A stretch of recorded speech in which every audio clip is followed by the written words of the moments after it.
Olá pessoal, aqui é o Ricardo Vargas e esse é mais um 5 Minutes Podcast. Hoje eu queria falar sobre o círculo virtuoso, o círculo positivo de um projeto de inteligência artificial. E eu estou usando como referência um dos conceitos que o Andrew Ng é uma das principais referências nessa área e ele tem um curso muito bom no Coursera chamado AI for Everyone, que é um curso que eu recomendo a todo mundo fazer porque é um curso muito simples, muito direto e muitíssimo bem preparado.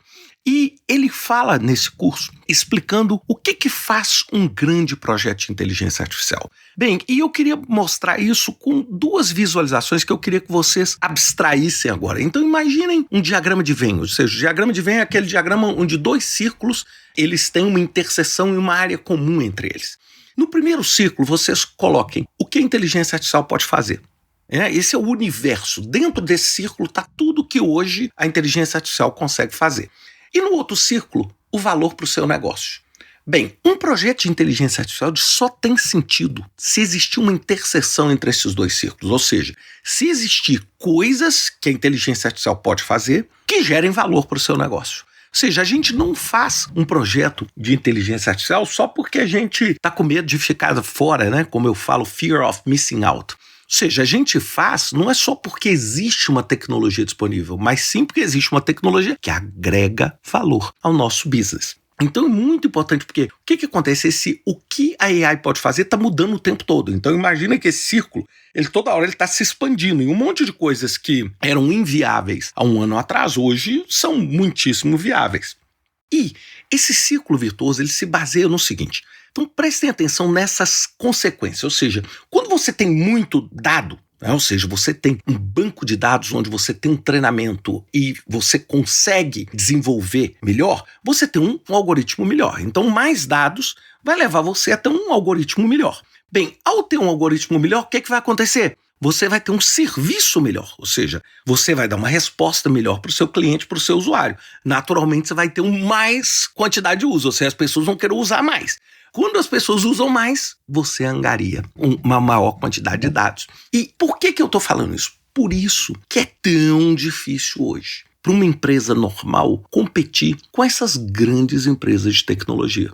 Por quê? Porque eles estão dentro de um círculo virtuoso. E eu não estou falando que esse círculo virtuoso é positivo para a sociedade. Eu estou dizendo o seguinte, do ponto de vista de desenvolvimento de projetos, como é que você vai competir, por exemplo, querendo fazer um chatbot que vai competir de alguma forma com o ChatGPT? É muito difícil, a não ser que você seja a Google fazendo o Gemini, o Anthropic com o Claude.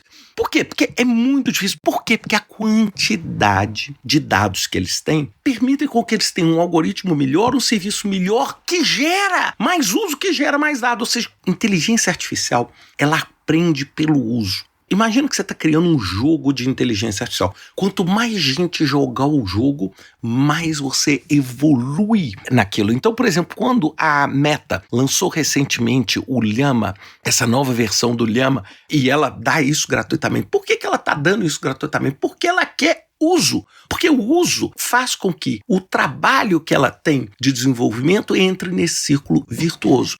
O que acontece se você tem um projeto de AI? E você não consegue ter muito dado. Com isso, você vai ter um algoritmo médio. Com isso, as pessoas vão usar menos. As pessoas usando menos, você não vai conseguir ter dado. E é por isso que a gente tem visto o desenvolvimento dramático dentro de AI, principalmente AI generativa, dentro de poucas empresas. Então, o que acontece? Não adianta você, por exemplo, ser numa empresa de projetos, querer desenvolver um sistema em ChatGPT, por exemplo, um competidor do ChatGPT, para, por exemplo, endereçar projetos. Por quê? Porque é muito difícil. Imaginem quantos milhões de pessoas estão usando todos os dias o ChatGPT para poder fazer perguntas como essa. Esse foi um dos motivos pelo qual a gente pegou o PMO e colocou dentro do ChatGPT como um fine-tuning do ChatGPT. Por quê? Porque é impossível você conseguir competir com quem está treinando em 500 bilhões ou 1 trilhão de tokens. Então, o que acontece? É muito importante que você entenda um nicho e atue em um nicho onde você consiga fazer esse círculo virtuoso. Por exemplo, se você tem um assunto absolutamente específico, onde você consegue criar esse círculo virtuoso, você consegue dominar a inteligência artificial naquele segmento. Por exemplo, seja um segmento muito específico de projetos de estruturas metálicas construtivas. E você consegue entrar nesse ciclo? Sim, você consegue produzir algo de muito valor. Agora, sempre a gente precisa lembrar que, igual nas redes sociais a gente fala, quando você não paga pelo produto, o produto é você. Nós estamos vendo que a maior parte dos desenvolvimentos são das empresas que têm um domínio da internet. Por quê? Porque dado é crítico. Quem tem condição de treinar a maior quantidade de dados consegue entrar nesse círculo virtuoso. Então isso não é muito mais do que fazer um bom cronograma, é muito mais do que fazer um bom orçamento. É você ter o controle desses dados. Se você tem, por exemplo, as informações de projeto, de todos os projetos do mundo e consegue criar uma AI que pegue todos esses projetos do mundo, seria perfeito. Agora, é muito difícil você ter isso. Por quê? Porque a maior parte das empresas não deixa esse tipo de informação disponível, amplamente disponível, para que você treine agentes desse tipo, para que você gere um aprendizado como esse. Então, acho que isso é muito importante, porque o que a gente tem visto? A gente tem visto que a AI generativa e os projetos, eles vão sempre usar como uma plataforma base de conhecimento esses grandes modelos que já atingiram esse círculo virtuoso, ao invés de você começar do zero e querer criar um Large Language Model a partir do zero para responder a projetos. Isso aí simplesmente não vai funcionar, ou seja, isso vai custar uma fortuna e você ainda vai ter dificuldade, porque quando nós estamos falando em centenas de milhões de usuários usando todo dia, você está retroalimentando esse ambiente de uma forma muito mais precisa.